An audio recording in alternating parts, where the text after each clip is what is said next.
जय माता दी, good morning, नमस्ते गाइस। कैसे हैं आप सब लोग? उम्मीद करती हूँ माता रानी की कृपा से बहुत अच्छे होंगे। मैं भी ठीक हूँ।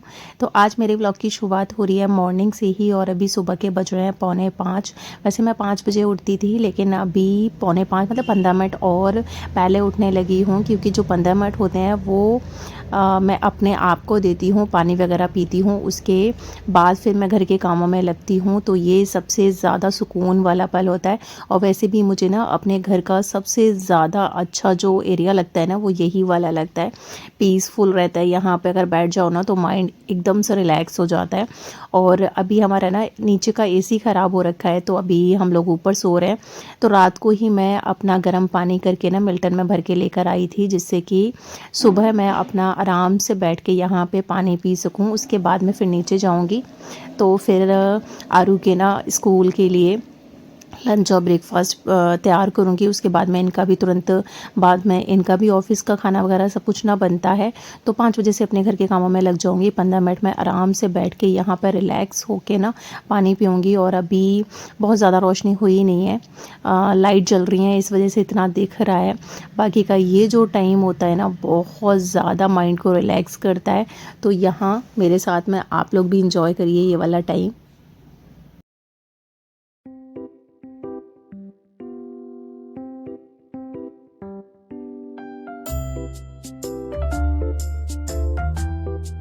अपना सुबह का पानी ख़त्म करने के बाद में फिर मैंने यहाँ पे पौधों को थोड़ा सा देखा कि इनके ना थोड़ी बहुत जो लीव्स सूख रही थी उनको मैंने तोड़ के फेंक दिया। और फिर आ गई मैं नीचे। तो नीचे आके ना सबसे पहले आई हूँ मैं किचन में, और आज आरू के लिए बनाना है मुझे ब्रेकफास्ट में सैंडविच। तो सबसे पहले ना मेरी जैसे कि ना हमेशा की आदत है कि प्लेटफॉर्म को कपड़े से साफ़ कर लिया है। वैसे रात को मैं पूरा किचन साफ़ करके ही सोती हूँ, पर सुबह अपनी तसल्ली के लिए मैं थोड़ा सा और हाथ मार लेती हूँ हल्का फुल्का। तो यहाँ मैंने रात को ही आलू उबाल के रखे हुए थे, तो उसमें मैंने बेसिक से मसाले ऐड किए हैं, क्योंकि आरू को ना बहुत ज़्यादा मसाले वाली चीज़ें खाना पसंद है नहीं। तो इसमें सिर्फ धनिया, नमक और हल्की सी मिर्च और किचन किंग पाउडर डाला है मैंने। और उसको प्याज भी सैंडविच में नहीं अच्छी लगती है, तो मैंने यहाँ पे प्याज नहीं डाली है। और उसी के लिए सिर्फ सैंडविच बनानी थी मुझे, तो मैंने उसी की चॉइस की बना दी है। तो यहाँ यह है कि 3 सैंडविच बनाई थी, तो 1 सैंडविच वो खा लेगा और 2 सैंडविच वो स्कूल ले जाएगा। और ये मेरा सैटरडे का व्लॉग है। और इसलिए ना सैटरडे वाले दिन वो उसको लंच में ना जो मर्ज़ी हो वो दे सकते हो। बाकी के दिन तो फिर उन लोगों का मेन्यू होता है, उसके अकॉर्डिंग ही उसका लंच बॉक्स लग कर जाता है। तो इधर मैंने सैंडविच बना दी हैं और उसको भी मैं खाने के लिए एक दे दूँगी। बाकी का उसका लंच बॉक्स ना पैक कर दूँगी। इसको ना मैंने बीच में से पिज़्ज़ा कटर जो होता है उससे मैंने काट दिया है, क्योंकि इतनी बड़ी सैंडविच खाने में थोड़ा सा कंफर्टेबल नहीं होता ना। तो उसने आधा ही सैंडविच खाया, बाकी का मैंने 2.5 सैंडविच ना उसको रख दिया है। कि होता है कि उसके साथ में कोई और भी खा लेता है, उसके फ्रेंड वगैरह। यहाँ मैंने 1 गिलास उसको दूध दिया है, दूध में थोड़ी सी मैंने चीनी डाली है। वैसे हम लोग ना बूरा ज़्यादा यूज़ करते हैं इस तरीके से, लेकिन बूरा हो रखा है अभी ख़त्म, तो फिर मैंने थोड़ा सा आधा चम्मच करीब चीनी डाल दी है। यहाँ तब तक ना आरू हो गया था बिल्कुल रेडी, तो उसका ब्रेकफास्ट भी मैंने उसे दे दिया है और दूध दे दिया है। बाकी ना बाहर जो हमारा फोल्डिंग पड़ा हुआ था, जो मैंने घास वाला एरिया बनाया हुआ है, अगर आप लोग मेरे व्लॉग्स देखते होगे तो आपको समझ आ गया होगा, बाहर मेन गेट की साइड में। तो वो फोल्डिंग किसी और का था, तो काफ़ी टाइम से था, 6-7 साल करीब से था, लेकिन अभी उनको ज़रूरत पड़ गई थी तो उन्होंने मंगा लिया है। इसलिए हमारा ना बाहर का सिस्टम बड़ा गड़बड़ हो गया, और जो कुशन्स वगैरह थे वो मैंने उठा के रख दिए है। इधर मैंने टमाटर और प्याज को पीस दिया है, क्योंकि आज मुझे ना शाही पनीर बनाना है। लंच में। तो अभी मैंने बस इसको पीस के रख दिया है और इधर लगा दिया है मैंने आटा, क्योंकि आटे को ना थोड़ा-सा सेट होने के लिए मैं टाइम देती हूँ। तो अभी टाइम हुआ नहीं है एक्चुअली इनके ऑफ़िस का, लेकिन उससे पहले ही मैंने तैयारी करके रख दी है, तो फिर ये हो जाएगा। सब्ज़ी बनाने में तो ज़्यादा टाइम लगेगा नहीं, पीस-पास के मैंने रख ही दिया है, तो 10 मिनट में शाही पनीर बन के रेडी हो जाता है। इधर आटा लगा के सेट करने रख दिया है। इतनी देर में मैं थोड़ी बहुत जो एक्सरसाइज़ करनी होती है, मैंने 2-3 दिन से ही एक्सरसाइज़ करना स्टार्ट किया है, तो फिर यहाँ मैं अपना एक्सरसाइज़ कर लूँगी और मेरे साथ में ना ये भी थोड़ा बहुत करते हैं, क्योंकि मेरा तो खैर काफ़ी अभी बढ़ गया है, बहुत ज़्यादा बढ़ गया है। हमने टीवी में ना एक वीडियो लगा रखी है, तो इसके देख के हम लोग कर रहे थे, और ज़्यादा जो टारगेट हमने अपने बॉडी के पार्ट को कर रखा है वो है टमी एरिया, क्योंकि इनका भी हल्का सा है, मेरा भी है। तो जो पेट के लिए ना सबसे तगड़ी जो एक्सरसाइज होती है वो प्लैंक ही होती है। तो इधर मैं इनसे थोड़ी सी ज़्यादा एक्सरसाइज करती हूँ, तो यहाँ मेरी हो गई थी हालत ख़राब करते करते। उसके बाद में ब्रेकफास्ट में लिया हमने खरबूजा। तो अभी आधे घंटे बाद ये रेडी होंगे, तो 15 मिनट करीब थे हमारे पास में। तो ना हमने यहाँ पे बैठ के अपना आराम से ना खरबूजे को खाया है। और अभी सीज़न के जो फ्रूट चल रहे हैं ना, तो खरबूजा और तरबूजा ही चल रहा है, तो वही आजकल ब्रेकफास्ट में हम लोग ले रहे हैं। बाकी फिर आ गई हूँ मैं किचन में। तो किचन में सबसे पहले ना मैंने कढ़ाई लिया और उसमें थोड़ा सा सरसों का ऑयल डाला है, और इसको जब गर्म हो जाएगा उसके बाद में मैंने बड़ी इलायची, दालचीनी स्टिक और एक तेज पत्ता डाला है। और जीरा मैं नहीं डालती जब शाही पनीर बनाती हूँ। उसके बाद में जो मैंने टमाटर, अदरक, हरी मिर्च और प्याज का जो मैंने पेस्ट बनाया था वो मैंने डाल दिया है। इसमें बेसिक से मसाले पड़ते हैं सिर्फ, तो थोड़ी सी हल्दी डाली है मैंने, धनिया डाला है इसमें ना, लाल मिर्च मैंने नहीं डाली है, कश्मीरी मिर्च डाली है क्योंकि उसमें मिर्च होती नहीं है। और जब मैंने पेस्ट बनाया था तो उसमें मैंने हरी मिर्च थोड़ी सी ऐड कर ली थी। शाही पनीर ना ज़्यादा मिर्च वाला नहीं बनता है, तो ग्रेवी अच्छे से मैंने भून ली है यहाँ पर। और थोड़ी देर के लिए मैं इसको ढक के रख दूँगी क्योंकि ये चटकता है। तो जितनी देर में ना ग्रेवी रेडी हो रही थी, उतनी देर में मैंने यहाँ रोटियाँ सेकना स्टार्ट कर दिया था। तो सब्ज़ी भी मतलब लास्ट में ना मैंने वो क्लिप मिस हो गई, मैंने उसमें थोड़ा-सा पनीर भी जो था मेरे पास में वो मैंने डाल दिया था। तो शाही पनीर तो नॉर्मल सिंपल सी ये रेसिपी होती है, तो शाही पनीर बन के रेडी हो गया था। इधर मैं लगाने लगी हूँ इनका लंच बॉक्स में मैंने सब्ज़ी रख दी है, एक में रोटियां रख दी हैं, एक में खीरा रखा है, और जो इसके साथ में ग्लास आता है लंच बॉक्स के साथ में, तो उसमें मैंने मिक्स वेज रायता बनाया था वो मैंने रख दिया है। और हरी वाली चटनी बनाई थी तो वो मैंने अलग से एक डब्बी है मेरे पास में उसके साथ रख दिया है मैंने। और इनका लंच बॉक्स हो गया है रेडी। अब लगा ले रही हूँ मैं इनके खाने के लिए थाली। तो उसमें मैंने 2 रोटियाँ रखी हैं, थोड़ी सी सब्ज़ी रखी है, और एक कटोरी में रख दिया है रायता, थोड़ा सा जो खीरा है वो रख दिया है, और जो ग्रीन वाली जो चटनी बनाई थी, अभी हरे धनिया पुदीना अच्छे से चल रहा है ना, तो जो सीज़न वाली चीज़ें चल रही होती हैं, सब्ज़ी हो या फ्रूट हो, उनको खाना अच्छा रहता है। तो इधर मैंने थाली उनकी रेडी कर ली है। इतनी देर में वो पूजा करके भी अपना आ गए हैं, तो उनका ब्रेकफास्ट हो जाएगा अब रेडी। फिर सबसे पहले मैं आ गई हूँ आज ऊपर की ना साफ़ सफाई काफ़ी टाइम से हुई नहीं थी, और अभी 2-4 दिन से ना शाम के टाइम पे हल्की सी आंधी भी आती है, तो बालकनी वाला जो एरिया था वो ज़्यादा गंदा हो गया था। वैसे तो मेरे यहाँ पे जो रेंट पे बच्चे आए हैं ना, तो वो लोग ना मुझे ऊपर की साफ़ सफाई करने ही नहीं देते हैं, क्योंकि बालकनी वाला मतलब बालकनी में थोड़ा बहुत वो लोग शाम के टाइम पर बैठे रहते हैं, पढ़ाई वगैरह भी करते रहते हैं, तो मुझे साफ़ करने नहीं देते। लेकिन फिर बस मैंने आज उनको बोला हुआ था कि आज ना मुझे मेरे तरीके से थोड़ा सा साफ़ सफाई कर लेने दो, तो सेटिस्फेक्शन मिल जाएगा। इस वजह से मैंने आज उनको मना किया हुआ है। तो सबसे पहले मैंने बालकनी वाले एरिया को ही वॉश किया है, और इधर जो मेरे पौधे थे तो उनके भी ना लीव्स वगैरह जो सूख रही थी वो सब मुझे साफ़ करनी थी। फिर आ गई मैं अपना अंदर वाले एरिया में। तो ये वैसे तो हमारा किचन है, ओपन किचन है, लेकिन ये इस टाइम पे हमने ना इसको बार का लुक दे रखा है, क्योंकि ये बार जैसा ही लगता है यहाँ पर। तो ये जो बॉटल्स हैं तो ये बियर, कुछ बियर की हैं, कुछ वैसी भी हैं। तो मेरे हस्बैंड ना खाली बॉटल्स लेकर आते रहते हैं, तो उसमें हम कलर फिल करके वहाँ रख देते हैं। और उसके बाद फिर ये मेरा ऊपर का बेडरूम है, तो इसको मैंने बहुत अच्छे से सेट कर दिया है। बेडशीट अभी मैंने चेंज नहीं करी है, क्योंकि बेडशीट गंदी थी नहीं बिल्कुल भी, तो यहाँ धूल मिट्टी जो भी थी वो मैंने पोंछ दी है। और ये है मेरा ऊपर ड्रेसिंग रूम। तो इसमें सिर्फ मेरा ही रहता है, मेकअप का सामान हुआ या फिर मेरे क्लोथ्स वगैरह हुए। तो यहाँ एक बैंगल्स का स्टैंड है जिसके ऊपर ना मैं अपने कंगन वगैरह लगा कर रखती हूँ जो कि मुझे ज़्यादातर यूज़ में आते हैं। तो ये भी मैंने साफ़ कर दिया है। इधर मेरा ये चूड़ियों का स्टैंड है। वैसे तो ये चूड़ियों का स्टैंड ना पूरा भरा हुआ था, लेकिन मैंने यहाँ से ना जो मेरी यूज़ में चूड़ियाँ नहीं थी वो मैंने सारी निकाल दी हैं और मैंने किसी को दे दी थी, मतलब डोनेट कर दी थी। और इधर वाला एरिया भी मैंने पूरा क्लीन कर दिया है। और जिस सामने मैंने ना ये कांच की स्लाइडेड लगा रखी हैं, तो इस पे शू पर्सेस वगैरह मैं अपने रखती हूँ। बाकी जो मेरी वेस्टर्न ड्रेसेस वगैरह होती हैं उनको रखती हूँ। तो ये हो जाता है कि ना अलग अलग पार्ट में रखी होती हैं चीज़ें, तो आराम से ना इजीली मिल जाती हैं जब भी हमें ज़रूरत होती है। तो ये ऊपर जो मेरा ड्रेसिंग रूम है उसका ये फुल लुक है।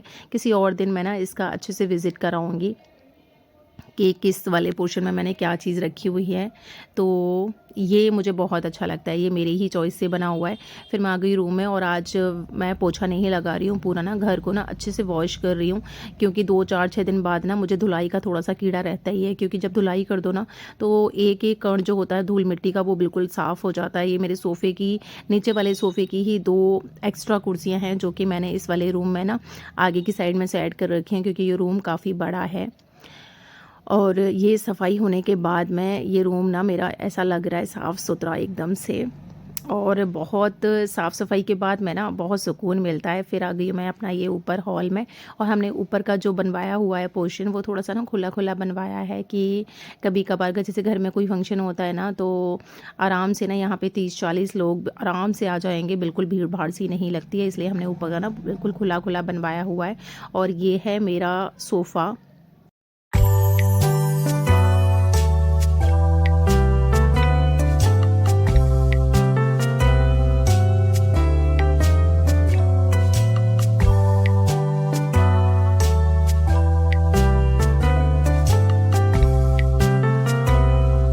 तो सोफ़े के एरिया को साफ़ करने के बाद मैं आ गई हूँ मैं दूसरी साइड में, और मैंने अंदर ना थोड़ा सा ग्रीनरी ऐड करने के लिए 2 प्लांटर्स रखे हुए हैं, क्योंकि ना मुझे हरा भरा बड़ा ना अच्छा लगता है, सुकून देता है। और वैसे भी ना पौधों को घर में ना रखना ही चाहिए, क्योंकि ऑक्सीजन भी देते हैं वो और दिल को ना बड़ा सुकून भी देते हैं। फिर देखिए साफ़ सफाई मेरी बाहर की ना बिल्कुल हो गई थी, क्योंकि मोबाइल में बैटरी कम रह गई थी तो मैंने उसको चार्जिंग पे लगा दिया था उतनी देर में। तो मैंने बाहर का अच्छे से वॉश कर दिया था। वॉश करने के बाद में फिर मैं लगा ले रही हूँ पोछा, क्योंकि ना ऐसी वाइपर से साफ़ कर दो उसके बाद में थोड़े बहुत हल्के फुल्के ना निशान पड़ जाते हैं तो वो दिखाई देते हैं। इसलिए मैंने ना सफाई करने के बाद में मैंने पोछा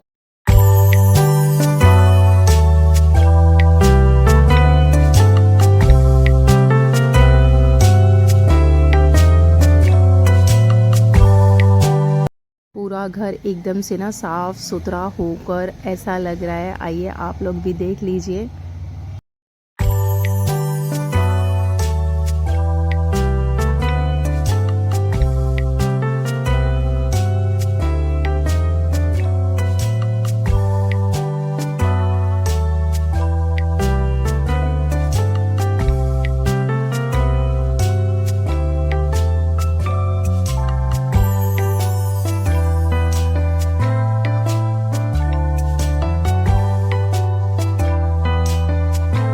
ऊपर की सफाई करने के बाद में अब आ गई हूँ मैं नीचे, और आज मैंने ना 1 घंटे का अपने आप को चैलेंज दिया हुआ था कि 1 घंटे में मुझे ऊपर से नीचे तक पूरे घर की साफ़ सफाई करनी है। तो मैंने आज झाड़ू नहीं लगाया, ना ऊपर लगाया ना नीचे लगाया, क्योंकि आज मुझे धुलाई करनी थी। तो ये था कि धुलाई में ना सब कुछ धूल मिट्टी जितनी भी होती है वो सारी निकल जाती है। और वैसे भी मुझे 1 घंटे के अंदर ना ऊपर के पोर्शन का और नीचे के पोर्शन की दोनों ही जगह की साफ़ सफाई करनी थी। इसलिए और मैं जल्दी ना जिस तरीके से काम जल्दी ख़त्म हो सकता था उस तरीके से मैं काम कर रही थी। तो जो डाइनिंग वाला जो एरिया था वो मैंने पूरा क्लीन कर दिया है। ये है किट्टू का रूम। तो किट्टू के रूम को सेट कर दिया था मैंने, बेडशीट वगैरह ना ठीक कर दी थी। यहाँ की बेडशीट भी मैंने चेंज कर दी है। नीचे के पोर्शन की मैंने सारी जगह की ना बेडशीट आज हटा दी हैं, दूसरी बेडशीट्स लगा दी हैं, और साथ के साथ मशीन भी लगा रखी है तो उसमें कपड़े वॉश हो रहे हैं। और इसका रूम भी ना मैंने अच्छे से क्लीन कर दिया है, धुलाई कर दी है। उसके बाद में ये ना हमारे फ्रिज में क्या हो गया था कि फ्रिज में ना एक गिलास में दूध रखा हुआ था, तो मैं कुछ निकाल रही रही थी तो वो दूध फैल गया था। तो मैंने तुरंत ही फ्रिज को साफ़ कर दिया था, बट ये पीछे जो ना जो एक्स्ट्रा पानी निकलता है इस बॉक्स में ना हल्का सा दूध आ गया होगा, तो इतनी गंदी स्मेल आ रही थी जिसकी वजह से और मुझे घर की साफ़ सफाई करनी थी। मुझे ऐसे लग रहा था कि घर में ना कहीं पर कोई चूहा वगैरह मर गया है जिसकी वजह से इतनी गंदी स्मेल आ रही है। लेकिन पूरे घर की साफ़ सफाई कर दी, कहीं कुछ मिला नहीं। तो मैंने ये फ्रिज को घुमाकर देखा, तब समझ आया कि भाई ये ना पूरे घर में जो गंदी स्मेल आ रही थी वो दूध की वजह से आ रही थी, कि वो दूध उसमें थोड़ा बहुत चला गया था। तो वो दूध ना ऐसे जैसे काफ़ी टाइम हो जाता है सड़ जैसे जाता है, तो उस तरीके से ना बहुत गंदी स्मेल आ रही थी। तो ये वाली चीज़ बाद में पता लगी, इसी बहाने से ना पूरे घर की ना साफ़ सफाई हो गई। अच्छा हुआ कि उसकी वजह से मैंने पूरे घर की ऊपर से लेके नीचे तक ना धुलाई कर दी, और समझ ही नहीं आ रहा था कि स्मेल आ कहाँ से रही है। तो ना एक बार के कपड़े वॉश हो गए थे तो वो मैंने अंदर किट्टू के रूम में डाल दिए हैं, क्योंकि इकट्ठे ही ना जब तक नीचे की साफ़ सफाई हो जाएगी फिर मैं नहा धोकर ना अपना ऊपर लेकर जाऊँगी इन कपड़ों को। और वैसे भी मैंने ड्राई कर दिया है, तो फिर यह है कि थोड़ी सी हवा लग जाएगी, वैसे ही कपड़े सूख जाएंगे। फिर साफ़ सफाई करने के बाद मैं भाई ना हमें आज एक फंक्शन में जाना था।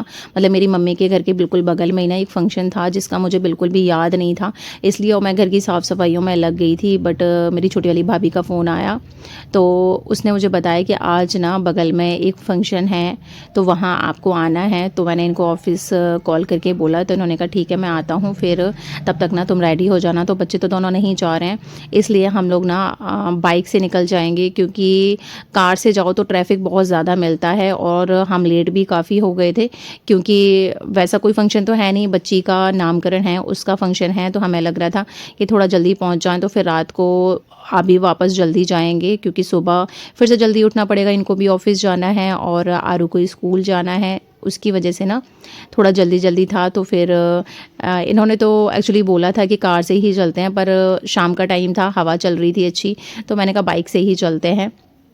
तो हम लोग यहाँ जाने लगे थे और दोनों बच्चों के लिए ना खाने की तैयारी कर दी थी। तो ये है कि जब उनको भूख लगेगी तब वो लोग खाना खा लेंगे। और अभी शाम के बज रहे हैं 8, तो ये है कि आधा घंटा हमें जाने में लगेगा, आधा घंटा आने में लगेगा, 1 घंटा तो करीब वहाँ लग ही जाएगा।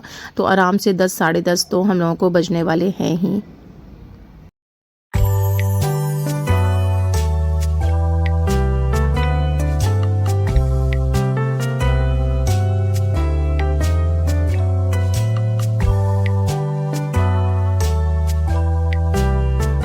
फिर जैसे ही हम घर से निकले ही थे तो आज हमारे साथ में हो गई बड़ी तगड़ी ट्रेजिडी, क्योंकि जब हम लोग जा रहे थे तो एकदम से ना अचानक से एक बाइक वाला आ गया। उसको बचाने की वजह से इन्होंने ना गलती से आगे वाली ब्रेक लगा दी, जिसकी वजह से ना बहुत ज़्यादा चोट लगी। मतलब बाइक फिसल गई और इनके भी घुटने में चोट है, लेकिन मेरे तो कुछ ज़्यादा ही चोट लग गई है। तो पैर में मोच आ गई है, पैर पूरा घिस भी गया है, हाथ उंगलियां और घुटने में, दोनों घुटनों में बहुत ज़्यादा चोट आई है। तो ये भैया हैं पास में ही रहते हैं, तो ये डॉक्टर हैं। तो जैसे हम लोग लौट कर आए तो उनको बुलाया था ताकि ना वो पट्टी वगैरह हमारे कर दें, मतलब कि इनके भी और मेरे भी। तो मेरे तो काफ़ी ज़्यादा चोट आ गई है। तो क्योंकि ना जो चलाने वाला होता है वो थोड़ा सा एक्टिव होकर चलाता है, बाकी जो पीछे बैठा होता है वो तो बड़ा रिलैक्स होकर बैठा होता है ना, उसको पता भी नहीं होता। तो ये मेरे काफ़ी ज़्यादा चोट लग गई। तो ये था आज का व्लॉग, यहीं अपने व्लॉग का एंड करते हैं।